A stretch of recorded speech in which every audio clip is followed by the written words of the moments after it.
Hello, this is Bill Webb, aka Billy Indiana. Today I'm going to do a top 10 countdown of my favorite two-player only board games. And a quick shout out to Better Half Reviews. They're a couple that does content creation in the board game realm, and I know they love a lot of two-player games. Let's get the countdown started.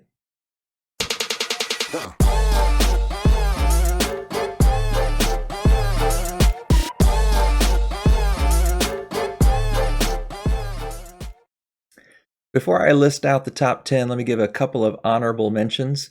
The first two are ones that I don't actually own. I have played them online and enjoy them online, but haven't actually played them with two players. I've played them solo online, and that is Lost Cities.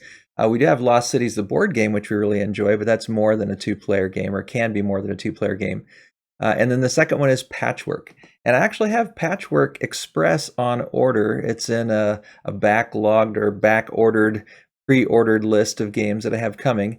But because there's a pre-order game in that list, it hasn't been shipped yet. So I'm looking forward to trying that with actually two players instead of just online. So those are two of my honorable mentions. And then two other ones. One that just has a lot of sentimentality for it with me, and that is Oceania. It's a game that when my wife and I first started playing games together, this is an old one from Klaus Tuber that we enjoyed. It's not one that very many people have played, at least not in the modern era, but it's a nice game. You got a little map, and it's an exploration kind of a game, and we enjoyed this one. Haven't played it in a long time, but has a lot of sentimental memories for that game. And then the other honorable mention is one that I do own, but haven't played yet, and I'm very excited to play, and that is BattleLore 2nd Edition.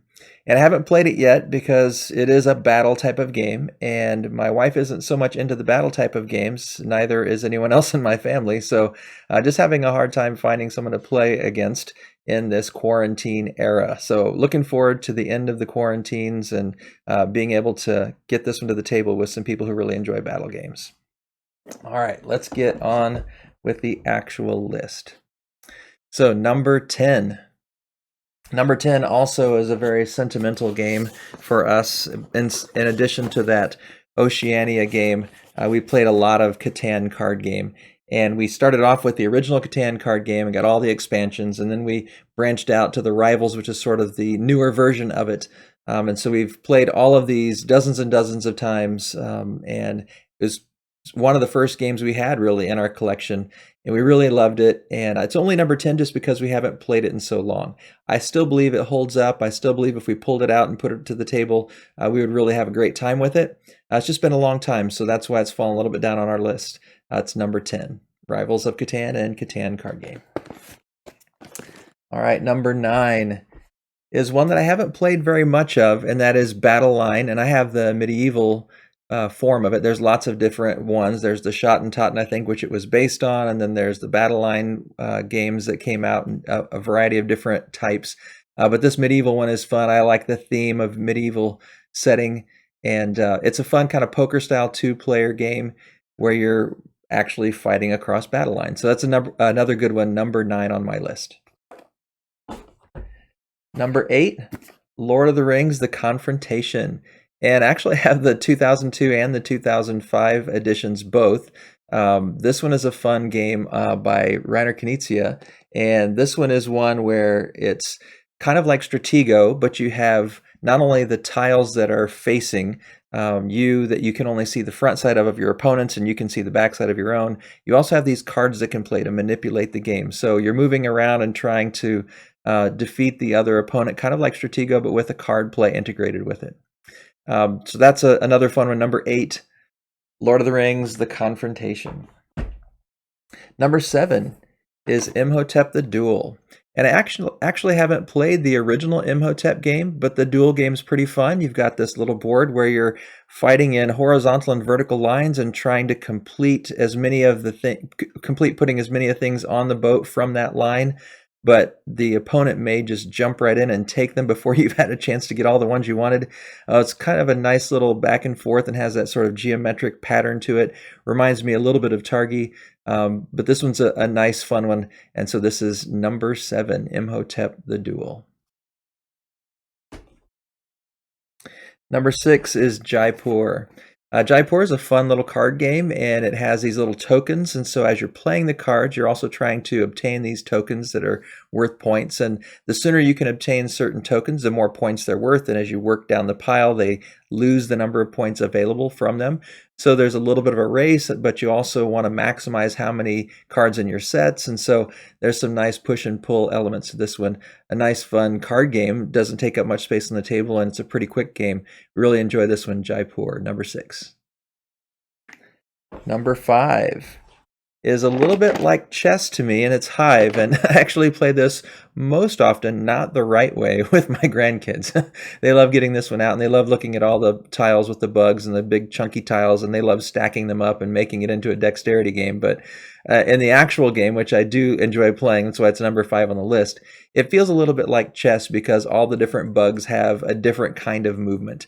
And so, for instance, the spiders trickle around the edge, and the ants can move 3 at a time, and the grasshoppers can hop over.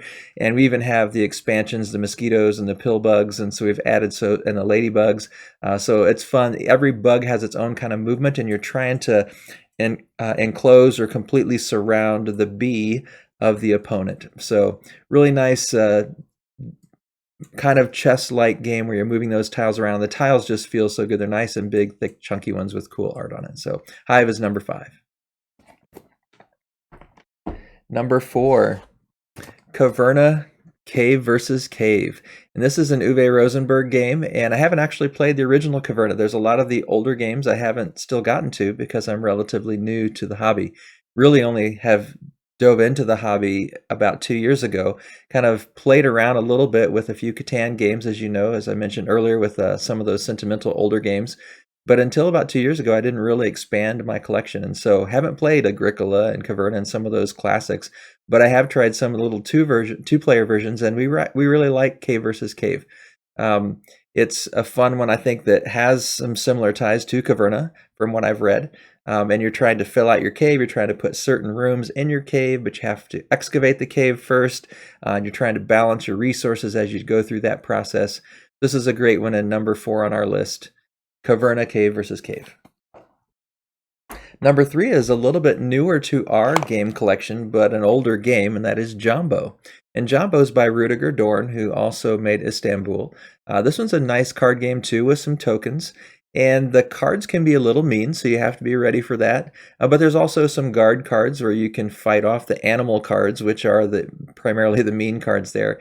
And it's got a neat interaction where you have some cards that you play in front of you, utility cards that you can use round after round. But then there's people cards and animal cards that you can play and discard as you play. And the whole goal is you have this stand and you're trying to collect these materials, these goods. And as you collect these goods or these wares, there's wares cards that allow you to collect them, but they're multi-use cards. So you can use the card to either collect the wares for a certain price that you pay, or you can trade in those wares and sell them for a larger price that you earn. So a really nice game. We've enjoyed this one. It's Jambo by Rio Grande Games, I think. Yes, Rio Grande Games. All right, and number 2, Seven Wonders Duel. Now, Seven Wonders Duel is by Antoine Bauza, and this game is one that I really love the pyramid structures of the cards as you're setting up each round. And there's a different shape to the pyramids. And you see some of the cards face up and some of the cards are face down. And there's multiple ways to win. You can get a military win. You can get a science win. You can just win by points in the overall game.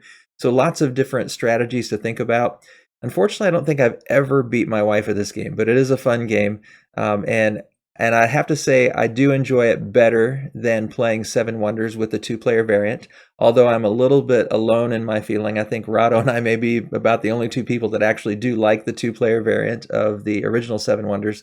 But I have to agree, the dual version, I think, is the better at 2-player count, and we really love it. Number 2 on our top 10. All right, and our number 1 game is Targi. Targi is by Cosmos, and it's created by Andreas Steiger. I'm not sure if I'm pronouncing that correctly, but we love this game, and looking forward to getting the expansion and trying that out. But you play in this grid where you're putting your workers along the edge, and it's where your workers intersect on the grid that you get those functions or those powers or those abilities or those opportunities. The resources, it depends on where you play it, whether it's going to give you a function or a resource. And you're trying to also collect things in sets, cards, and you're trying to get different colors for some ways to earn points. You're trying to get all the same color for other ways to earn points. Just some really creative gameplay in this one, lots of variety, and I like the mechanism of having to line up your Targi figures around the edges and see where they intersect, and trying to figure out how you can get what you need without getting blocked by the other player. Just a lot of really cool interactions in this game, Targi, and it is our #1 in our list of 2-player only games. Now, there are a lot of other games that I haven't played that I would love to play. Some that come to mind, like the Agricola All Creatures Big and Small is one that I would like to try at some point. Le Havre, the Inland Port, is another one. Haven't played Le Havre either, but would love to try the 2-player variant at some point. Some new games, or newer games that have come out. Mandala looks really great. Unforgiven, which was on a recent Kickstarter, looks really great. The Undaunted series games. Those I think would look really interesting, or do look really interesting. Watergate's another one that I would enjoy trying at some point. So there's a lot of 2-player only games that we haven't tried. So down below in the comments, let me know, what is your favorite? What's your favorite from our list of top 10? Or what's just your favorite overall in 2-player only games? I'd love to hear from you. Tell me what you love about that game. Maybe I'll end up adding it to our collection. I hope you liked this video. I hope it was entertaining for you, and hopefully maybe a little bit informative if you've been curious about some of these 2-player games. If you did enjoy it, please click on that like button down below, and it'd be terrific if you'd subscribe to the channel. As always, thanks for watching. This is Billy Indiana, signing off.